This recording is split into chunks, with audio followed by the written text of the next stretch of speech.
Hello साथियों, नमस्कार। आपने देखना शुरू कर दिया आपका अपना YouTube channel DS Mishra official, और आपके अपने चैनल पर एक बहुत ही बड़ी खबर के वीडियो के साथ उपस्थित हूं। और यह जो वीडियो होगा वह संबंधित होगा कि जो सक्षमता उत्तीर्ण शिक्षक साथी और बीपीएससी से बहाल विद्यालय अध्यापक सहित सभी कैटेगरी के शिक्षक काफ़ी दिनों से जो पोस्टिंग और ट्रांसफ़र के नियमावली का इंतज़ार कर रहे थे, और बहुत दिनों से यह इंतज़ार था कि आखिर ट्रांसफ़र और पोस्टिंग की नीति नियमावली कब आएगी। बार बार इसका डेट एक्सटेंड हो रहा था, लेकिन अंततः अब इंतज़ार की घड़ियां आपकी ख़त्म हो चुकी है और बिहार सरकार शिक्षा विभाग ने स्थानांतरण नीति को लागू कर दिया है और इसे सार्वजनिक कर दिया है। और इसी नीति नियमावली के आधार पर सभी शिक्षकों की पोस्टिंग और ट्रांसफ़र की प्रक्रिया होनी है। तो आज के वीडियो में हम लोग जानेंगे कि किसको कितनी प्राथमिकता दी जा रही है, किसका कहां पर स्थानांतरण पोस्टिंग हो सकेगा, कहां पर नहीं किया जाएगा, इसको हम लोग जानने वाले हैं। वीडियो आपके लिए बहुत ही खास और महत्वपूर्ण होने वाला है। वीडियो में अंत तक बने रहेंगे, और यदि चैनल से अब तक नहीं जुड़ पाए होइएगा तो चैनल को सब्सक्राइब करके बेल आइकन को प्रेस कर लीजिएगा, ताकि आगे भी शिक्षा जगत एवं शिक्षकों से संबंधित हर एक महत्वपूर्ण छोटी बड़ी लेटेस्ट अपडेट आपको मिलती रहेगी। तो आज ही यह जो शिक्षा विभाग के द्वारा प्रेस रिलीज के माध्यम से स्थानांतरण नीति सार्वजनिक की गई है, उसके इस ऑफिशियल कॉपी को लेकर के आया हूं। पहले ही लिख दिया गया है कि यह नीति स्थानीय निकाय द्वारा नियुक्त शिक्षकों पर लागू नहीं होगा, यानी जो नियोजित ही रहेंगे, अभी तक सक्षमता परीक्षा नहीं दिए हैं या आगे नहीं देंगे, उन पर यह नियमावली नहीं लागू होगी। इसका टेक्निकल पहलू भी है और न्यायालयी पहलू भी है, इसलिए इन पर यह लागू नहीं होगी। इसको मैंने पहले ही, आज से 6 महीना पहले ही मैंने कह दिया था कि इन पर यह नीति लागू नहीं हो सकेगी, और इसमें लिखा भी गया है कि यह नीति लागू नहीं होगी।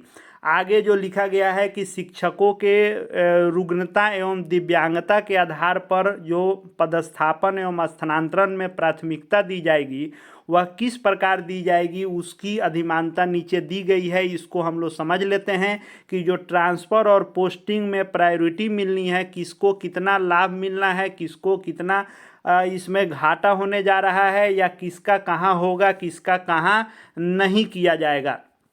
सबसे पहले जो प्राथमिकता दी गई है, जैसा कि बहुत दिनों से यह खबर आ भी रही थी कि असाध्य रोगी जो होंगे, वैसे शिक्षक जिनको असाध्य रोग है, या उनको स्वयं को रोग हो, या उनके पति पत्नी को हो, या उनके बच्चे को हो, ऐसे लोगों को जिनको विभिन्न प्रकार के किसी भी प्रकार की कैंसर की बीमारी है, उनको सबसे पहली प्राथमिकता देते हुए सबसे ऊपर रखा गया है। और दूसरी जो प्राथमिकता दी गई है वह दी गई है गंभीर रुग्णता, यानी जिनको कोई गंभीर बीमारी है। तो गंभीर बीमारी में किस किस बीमारी को शामिल किया गया है, इसका भी जिक्र कर दिया गया है, ताकि किसी को यह कन्फ्यूजन नहीं रहे कि हमारी बीमारी गंभीर बीमारी में आएगी अथवा नहीं आएगी।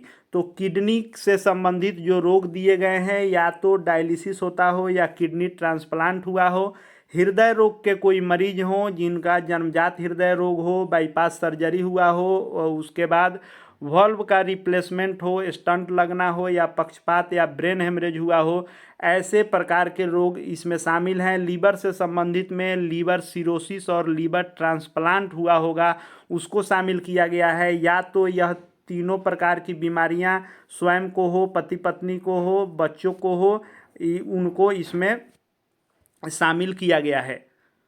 और कहा गया है कि विकल्प के आधार पर कहाँ किया जा सकेगा, तो ऐसे असाध्य रोगियों का या गंभीर रुग्णता वाले जो होंगे, या तो स्वयं पति पत्नी या बच्चों को होगा, तो उनको विकल्प के आधार पर पंचायत या नगर निकाय या ब्लॉक या अनुमंडल या जिला जो भी चॉइस देंगे उसमें उनका किया जाएगा। लेकिन इसमें शर्त है कि कहाँ नहीं किया जाएगा, तो स्वयं के गृह पंचायत में, स्वयं के नगर निकाय के अंतर्गत, पति पत्नी के गृह पंचायत नगर निकाय के अंतर्गत और वर्तमान में जहां पदस्थापित हैं उस पंचायत नगर निकाय में आपका नहीं किया जाएगा। यानी आपको अपने पसंद के विकल्प का पंचायत नगर निकाय, ब्लॉक, अनुमंडल, जिला चॉइस तो देना है, लेकिन उसमें यह ध्यान रखना है कि आपका गृह पंचायत, गृह नगर निगम या पति पत्नी का गृह जो होगा वह नहीं देना है गृह पंचायत और नगर निकाय, और जहां आप फिलहाल में पोस्टिंग में है उसको नहीं देना है। इतना को छोड़कर तब आप विकल्प देंगे। यानी यह जो कॉलम है यह यहाँ नहीं किया जा सकने वाला है और यहाँ किया जा सकने वाला कॉलम है।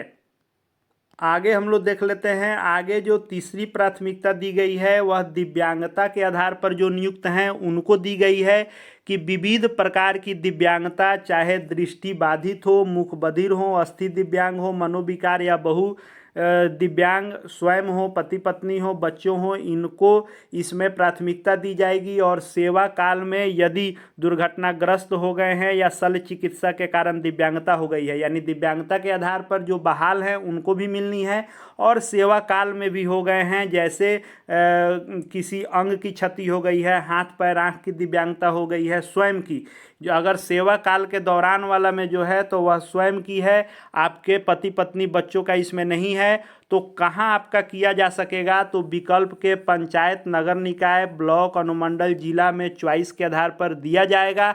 लेकिन इसमें भी शर्त है कि स्वयं के आपके गृह पंचायत नगर निकाय या पति पत्नी के गृह पंचायत नगर निकाय वर्तमान पदस्थापन के पंचायत नगर निकाय में आपका नहीं होगा। यानी आपको जो अप्लाई करनी है वह इसको छोड़ करके आपको अप्लाई करना है।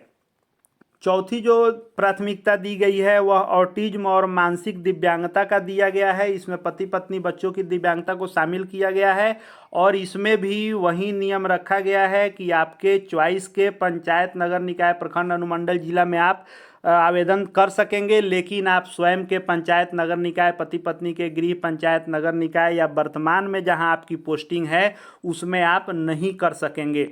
उसके बाद फिर जो यह पांचवा प्राथमिकता दिया गया है वह दिया गया है विधवा एवं परित्यक्त शिक्षिका जो हैं, यानी सिंगल वोमेन टीचर जो हैं या विधवा हैं, उनको इसमें प्राथमिकता दी जाएगी। साथ ही साथ महिला शिक्षिका को दी जाएगी, महिला होने के नाते विकल्प के आधार पर।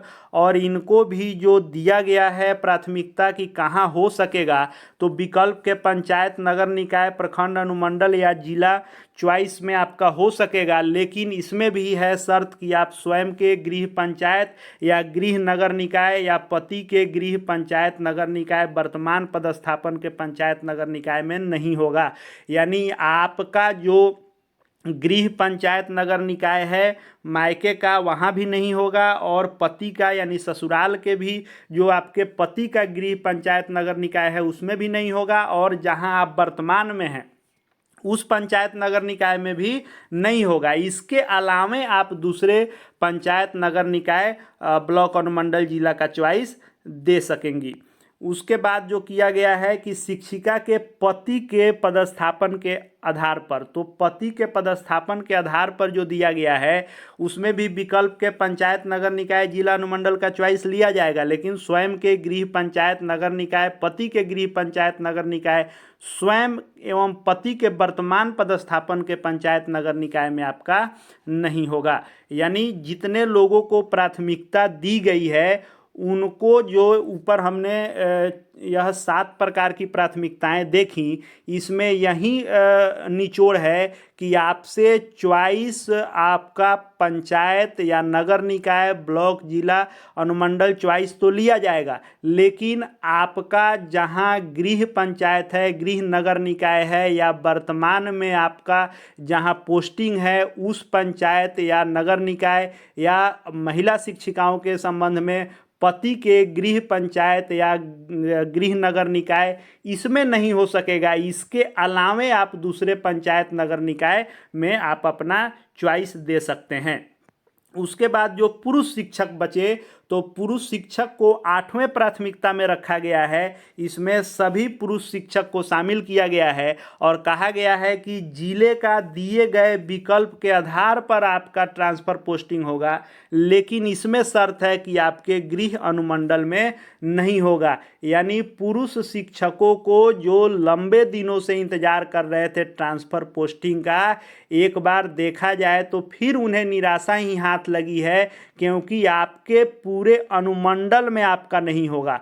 आपके किसी बगल के अनुमंडल में आपको जाना होगा। यानी आपके अनुमंडल के अंतर्गत जितने प्रखंड हैं, पंचायत हैं, इन सब में तो आपकी पोस्टिंग नहीं होगी। अब अनुमंडल से बाहर जाने का अर्थ है कि दूरी जो आपकी समस्या थी वह दूरी बनी ही रहेगी। गृह अनुमंडल को छोड़ करके बाकी जो आपको जिला चॉइस मिला है, उसी जिले में आपको दूसरे अनुमंडल में पोस्टिंग की जाएगी। यानी सक्षमता आप उत्तीर्ण किए हैं तो जो जिला आपको प्राथमिकता में मिला है, उसी जिला में आपके गृह अनुमंडल को छोड़कर बाकी दूसरे किसी अनुमंडल के अंतर्गत आप प्रखंड और पंचायत इत्यादि आप ऑप्शन दे सकेंगे। तो पुरुष शिक्षकों का एक तरह से ऐच्छिक स्थानांतरण ना के बराबर है, क्योंकि आपका गृह अनुमंडल से बाहर पोस्टिंग होने जा रहा है। इस तरह यह 8 प्रकार के प्राथमिकता दिए गए हैं।